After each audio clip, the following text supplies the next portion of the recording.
آج کی ویڈیو میں ہم اسکوپ اینڈ سیکوینس یعنی وسعت و ترتیب کار نامی دستاویز سے متعارف ہوں گے، لیکن اس سے پہلے یہ جاننا ضروری ہے کہ یہ دستاویز دراصل کیا ہے اور اس کی کیا اہمیت ہے۔ اسکوپ اینڈ سیکوینس یعنی وسعت و ترتیب کار وہ بنیادی دستاویز ہے جو ابتدائی جماعتوں میں grade wise learning benchmarks یعنی درجہ وار پڑھنے اور سیکھنے کے اہداف کا تعین کرتی ہے۔ سلیکٹ پروجیکٹ میں اس دستاویز کو تیار کرنے کا بنیادی مقصد جماعت اول تا پنجم کے طلبہ میں لسننگ کمپریہنشن یعنی سن کر سمجھنے، فونولوجیکل اویئرنیس یعنی صوتی آگہی، پرنٹ کانسیپٹ یعنی طباعتی تصور، الفابیٹیکل نالج یعنی الفبائی معلومات، ووکیبلری یعنی ذخیرہ الفاظ، فلوئنسی یعنی روانی سے پڑھنے، ریڈنگ کمپریہنشن یعنی پڑھ کر سمجھنے کی مہارتوں، اور ایتھیکل اینڈ سوشل ڈیولپمنٹ یعنی اخلاقی و سماجی اقدار سے آگہی اور ان میں اضافہ کرنے کے لیے درجہ وار حکمت عملیوں کا خاکہ تیار کرنا ہے۔ یہ دستاویز بچوں میں پڑھنے اور سمجھنے کی ان مہارتوں کو برقرار رکھنے کے لیے سپلیمنٹری ریڈنگ مٹیریلز یعنی پڑھنے کا معاون مواد جیسے بلند خوانی اور درجہ وار کہانیوں اور متعلقہ سرگرمیوں کا بنیادی خاکہ پیش کرتا ہے۔ جماعت اول تا پنجم کے لیے تیار کردہ اسکوپ اینڈ سیکوینس یعنی وسعت و ترتیب کار کی یہ دستاویزات سلیکٹ ایپ پر موجود ہیں، جہاں آپ انہیں پڑھ اور سمجھ سکتے ہیں۔ اسکوپ اینڈ سیکوینس یعنی وسعت و ترتیب کار نامی دستاویز اس طرح تیار کی گئی ہے۔ یہ دستاویز 7 کالموں پر مشتمل ہے، جس میں ہر کالم اس خاکے کے ہر جز کی وضاحت کرتا ہے۔ یہاں یہ سمجھنا ضروری ہے کہ اس خاکے کے کالموں میں درج تمام اجزاء ایک دوسرے سے باہم منسلک ہیں، اور یہ دستاویز گریڈ لیول کمپیٹنسیز یعنی پڑھنے کی درجہ وار استعداد اور سسٹمیٹک پروگریشن یعنی مہارتوں میں اضافے کی منظم ترتیب کو مد نظر رکھتے ہوئے تیار کی گئی ہے۔ اب ہم اس دستاویز کو سمجھنے کے لیے اس میں درج کالموں کا الگ الگ کر کے جائزہ لیں گے۔ نمبر 1، درجہ وار یا بلند خوانی کتاب کا عنوان۔ اس خاکے میں سب سے آخر میں درج اس کالم پر غور کیجیے، جسے پہلے سمجھ لینا ہمیں اس دستاویز کے باقی کالموں کو سمجھنے میں مدد دے گا۔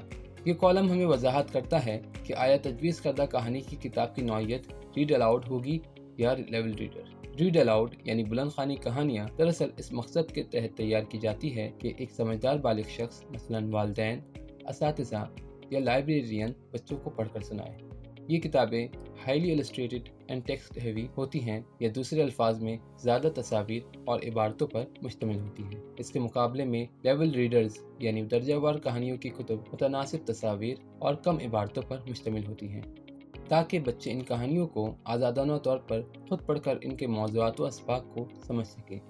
اسی طرح ریڈ الاؤڈ یعنی بلند خوانی کتاب کا مقصد بچوں میں سن کر سمجھنے کی مہارت کو بہتر بنانا ہے، جبکہ لیول ریڈرز یعنی درجہ وار کتب کا مقصد بچوں میں روانی سے پڑھنے اور پڑھ کر سمجھنے کی مہارتوں کو بہتر بنانا ہے۔ پہلا کالم لیسن پلان ٹاپک یعنی سبق کی منصوبے کا عنوان۔ یہ کالم کہانی سے مطابقت رکھنے والے سبق کی منصوبوں کے عنوانات پر مشتمل ہے۔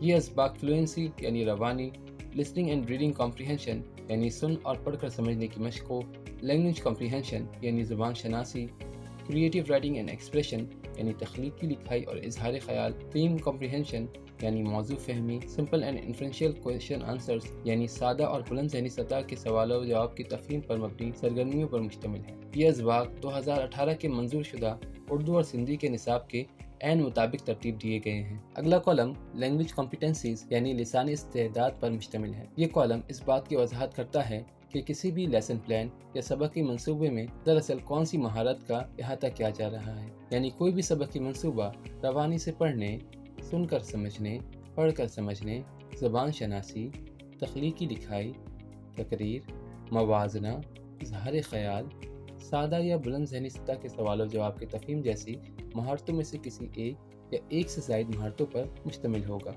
اگلے کالم کا عنوان اسٹوڈنٹ لرننگ آؤٹ کمز یعنی حاصلات تعلم برائے طلبہ ہے، اسے مختصراً SLOs بھی کہتے ہیں۔ یہ کالم تفصیل سے ان اسکلز اینڈ کمپیٹنسیز یا مہارتوں اور استعداد کی وضاحت کرتا ہے جو کسی بھی لیسن پلان یا سبق کی منصوبے کا حاصل ہے۔ آسان الفاظ میں دراصل کسی بھی سبق کی منصوبے سے طلبہ میں کون سی مہارتوں کو پیدا کرنا یا اسے بہتر بنانا مقصود ہے، اس بات کی تفصیلات اس کالم میں درج ہیں۔ اس کے بعد کا کالم سائٹ ورڈز اور ہائی فریکوینسی ورڈز یا دوسرے الفاظ میں بصری یا کثیر الاستعمال الفاظ پر مشتمل ہے۔ پہلے ہم یہ سمجھتے ہیں کہ بصری الفاظ یا کثیر الاستعمال الفاظ سے کیا مراد ہے۔ اس سے مراد الفاظ کا وہ مجموعہ ہے جو نصاب کتاب میں متعدد مرتبہ استعمال ہوئے ہیں